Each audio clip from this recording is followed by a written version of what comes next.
Hey, this is Brad with WTI, and I like to know what time it is no matter where I am or what's going on. But sometimes I don't like having something around my wrist.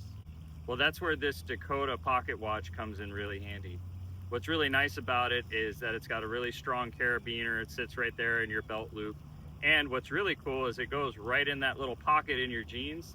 That's what it's actually made for, is a pocket watch. So it keeps it nice and protected, and it's at the perfect length so that it's not all bunched up and feels all weird, but it's right there when you need to access it. Well, the size of the numbers inside the dial are easy to see. It's water resistant, so if we get a little bit of rain, I happen to drop it when I'm looking at it, or I happen to get in the water for some reason, I don't have to worry about ruining my watch. Another thing that I like about it too is it's got the little glow in the dark hands. That way I can see it when it's low light or when it's at night. So that's what I liked about this Dakota pocket watch, and that's my point of view.